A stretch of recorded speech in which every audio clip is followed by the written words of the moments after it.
पर हे प्रभु मेरी इच्छा है कि एक बार आप दिख जाओ। वैसे तो आते ही रहते हो, कभी संग छोड़ते नहीं, आगे आगे चलते हो, पर आंख भी तो चाहती है ना ये एक बार दिख जाए। आंख है नहीं मेरे पास, पर तुम चाहो तो क्या नहीं, अंधा देखे लंगड़ा चलकर पहुंचे काशी। तो भगवान ने सूर बाबा की बात सुन ली और श्री राधा रानी के साथ एक दिन श्याम सुंदर गिरिराज गोवर्धन की तलहटी पर सूर पड़ा पड़ा रो रहा था। आ गए श्री ठाकुर जी, राधा रानी और श्याम सुंदर दोनों आ गए। राधा रानी आगे बढ़ रही हैं सूर के ओर। ठाकुर जी देख रहे हैं ये बावरा अभी भी पड़ा पड़ा रो रहा है, जिसके लिए रोता था वो खुद सामने राधा रानी खड़ी है, इसको होश ही नहीं है। तो भगवान ने अपने भक्त की मदद की और बोले अरे राधा रानी और आगे मत जाना, ये है ही अंधा पर बहुत चालू है, आप आगे जाओगी तो पांव पकड़ लेगा आपका। और ठाकुर जी राधा रानी को जानबूझ के इसलिए बोल रहे हैं कि इसको पता लग जाए कि वो पास में खड़ी हैं, पकड़ ले, ये मौका नहीं मिलेगा। और बस सूर ने श्री राधा रानी के चरण पकड़े, राधा रानी एकदम हटी तो पांव का जो नूपुर है, पांव की जो पायल है, वो सूर बाबा के हाथ में आ गई।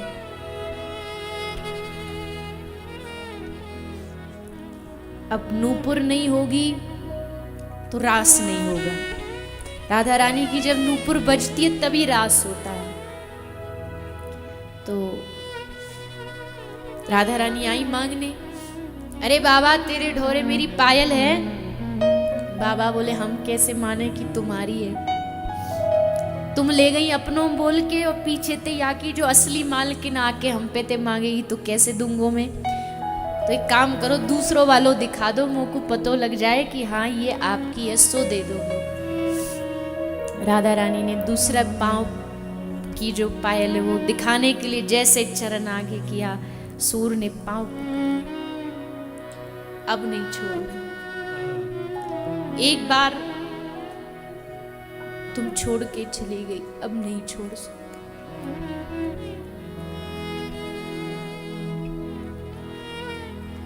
कब तक ऐसे ही मैं अंधा इस ब्रज में पड़ा पड़ा तुमको पुकारता रहूंगा। चलो ये काला कृष्ण तो कठोर है, पर तुम कब से इतनी कठोर हो गई है श्री राधे कि कोई तुम्हारे लिए सब छोड़ के यहाँ पड़ा है और तुम उसे ऐसे ही भटका रही हो।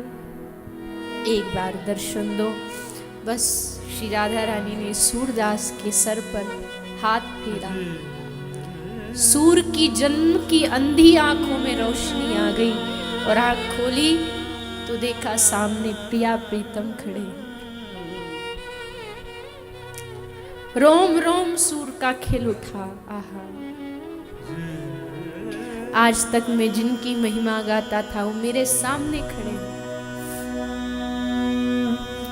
नजर भर खूब निहारा सूर ने, एक एक अंग को बसा करके अपने आंखों से हृदय में बिठा लिया। भगवान ने कहा सूर क्या चाहिए तुझे?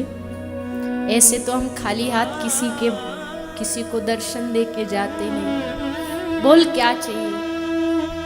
तो हाथ जोड़ के सूर ने कहा कि प्रभु एक कृपा कर दीजिए। बोले क्या चाहिए? कृपा ये कर दीजिए जो आंखें दी हैं इनको वापस ले लीजिए। बस इतना ही चाहिए थी कि एक बार आप दिख जाए, क्योंकि इन आंखों की धन्यता तो उसी में है ना कि आप दिखो। संसार में खूब लुभावनी चीज है जो आंखों को आकर्षित करती है, पर इन आंखों को तब तक तृप्ति नहीं मिलेगी जब तक इन आंखों को तुम न दिखोगे।